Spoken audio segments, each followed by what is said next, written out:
मु बर्तमान रही संबलपुर ग्रेटर संबलपुर कॉलोनी परिसर में जो रेड प्रक्रिया जारी रही ये हूँ दुई महला विशिष्ट घर एवं जहाँ कहुच्छी रेंटेड हाउस बोली ये हूँ संबलपुर ग्रेटर संबलपुर स्थित DX29 duplex number DX29 greater Sambalpur एठी रहउचंती पंडा एवं तांकर डेजिग्नेशन होची जहाँ पूर्व कहूले से बर्तमान काइंसी गोटे ऑफिस रही देवाशीष पंडा होती principal scientific officer state drugs testing laboratory Sambalpur काइंसी ऑफिस रही एठी भड़ा घर अच्छी पैतृक घर अच्छी पैतृक घर रेड चलती जहाँ अपडेट सूचना अच्छी विजिलेंस को एपर्यंत मिली Bhubaneswar flat number 11D block 2 metro city सेठी मध्य तांकर एक फ्लैट रही सहित आउ गोटे फ्लैट नंबर 15 सेठी ब्लॉक 5 रे मेट्रो सिटी सेठी आउ गोटे फ्लैट रही सहित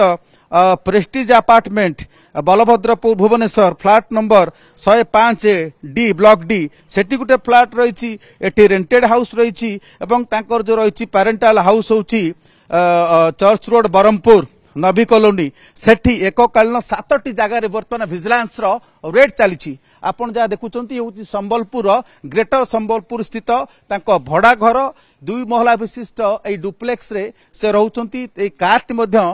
नाम रही गोटे बाइक रही जहाँ देखुंत आपण प्रकृत में ये अनेक वर्ष पर जदि कहबा ड्रग्स कंट्रोल ऑफिस वरिष्ठ अधिकारी घरे वर्तमान रेड चली संबलपुर विजिलेंस विभाग एककालीन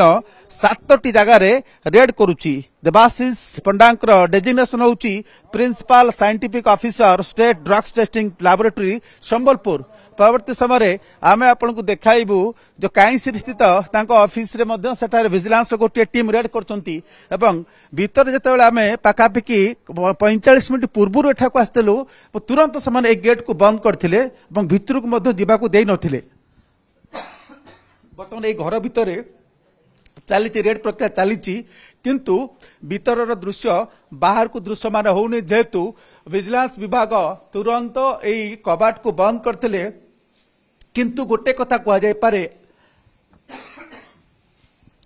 अन्य रेड भली भीतर मध्य तांकर स्थावर अस्थावर संपत्ति कौन रही तार तालिका करा जाउथुबो वर्तमान रेड प्रक्रिया जारी रही घर भितर।